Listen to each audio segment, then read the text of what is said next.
Shalom teman-teman, bersama dengan saya Ronald Tobing. Di sini saya mau membagikan renungan firman Tuhan dengan tema doa terobosan. Di Yeremia 33 ayat 3 dikatakan, "Berserulah kepadaku, maka aku akan menjawab engkau dan akan memberitahukan kepadamu hal-hal yang besar dan yang tidak terpahami, yakni hal-hal yang tidak kau ketahui." Berbicara tentang doa itu berbicara tentang hubungan, berbicara tentang komunikasi. Jadi bukan hanya sekedar membawa permohonan-permohonan kita kepada Tuhan. Saat kita berdoa, itu berarti kita sedang datang kepada Tuhan, bersekutu kepada Tuhan, berbicara kepada Tuhan, mencurahkan isi hati kita kepada Tuhan. Ayat ini menjelaskan kepada kita bahwa Tuhan meminta kita untuk berseru kepadanya, maka Tuhan akan menjawab kita dan Tuhan akan memberitahu kepada kita hal-hal yang tidak kita pahami, hal-hal yang tidak kita ketahui. Nah, suatu ketika saya pernah berdoa di mana saya sedang berdoa bagi bangsa Indonesia. Saya menaikkan permohonan saya atas bangsa Indonesia. Di tengah-tengah saya berdoa, wajah ibu saya muncul ketika saya berdoa bagi bangsa Indonesia. Lalu dalam hati saya berdoa, Tuhan tolong jagai ibu gitu. Ternyata wajah ibu itu sampai 3 kali muncul dalam saat berdoa gitu. Lalu aku bertanya, ada apa Tuhan? Ada apa dengan ibu gitu?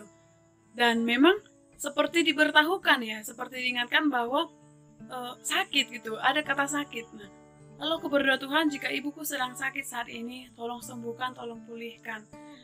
Selesai itu, akhirnya hati saya bisa damai, hati saya kembali tenang. Saya bisa melanjutkan kembali doa saya kepada bangsa Indonesia. Saya kembali berdoa untuk bangsa Indonesia.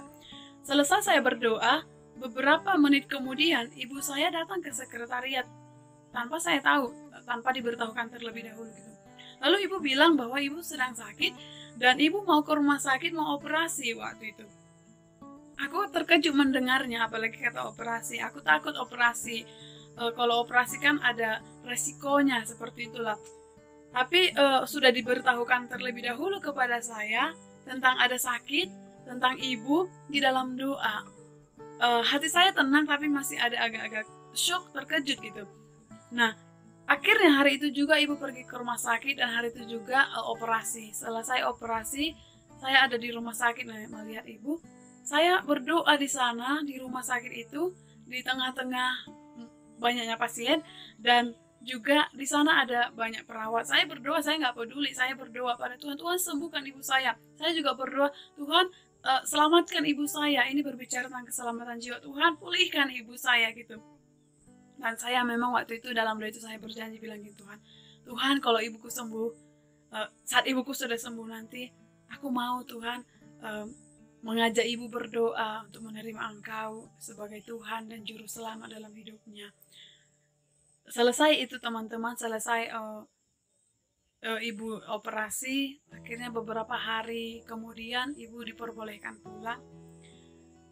Dan seperti yang sudah saya janjikan ya, atau seperti yang sudah saya sampaikan pada Tuhan, ya saya memang mengajak ibu saya berdoa.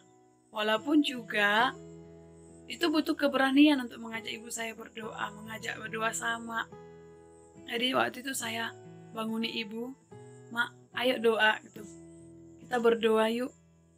Aku ajak berdoa, kami berdoa dan aku bilang sama ibu, ikuti ya doaku, Mak, berdoa untuk menerima Yesus sebagai Tuhan dan Juru Selamat gitu. Hati saya senang, hati saya sukacita.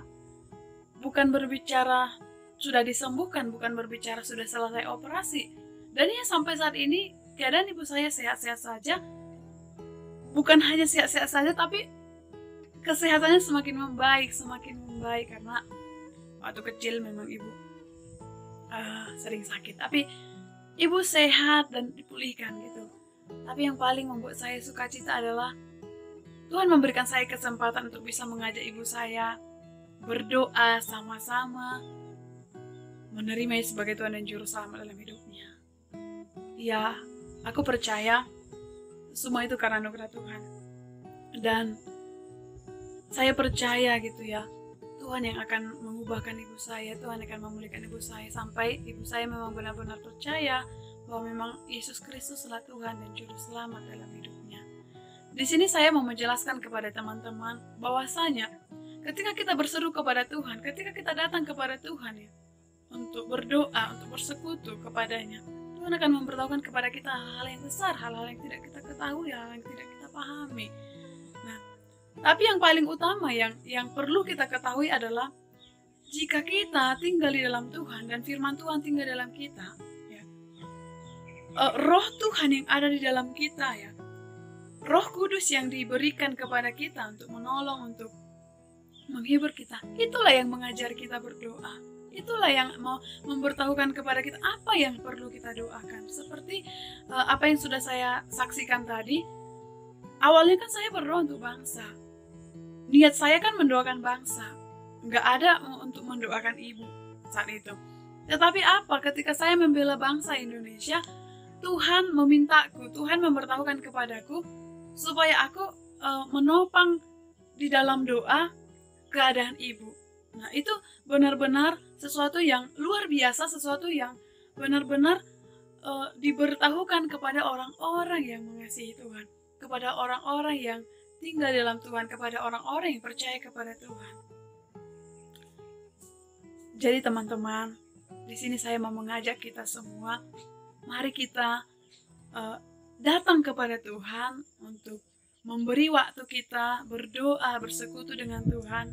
Tadi saya sudah sampaikan bukan berbicara tentang membawa permohonan-permohonan kita, tetapi berbicara tentang hubungan kita dengan Tuhan, di mana kita sedang mau bersekutu dengan Tuhan, mendengarkan Tuhan, atau memuji Tuhan, bercakap-cakap dengan Tuhan, cerita kepada Tuhan, mencurahkan isi hati kita kepada Tuhan. Nah, di dalam doa kita akan mendapat damai sejahtera. Demikian teman-teman yang dapat saya sampaikan. Semoga memberkati. Shalom.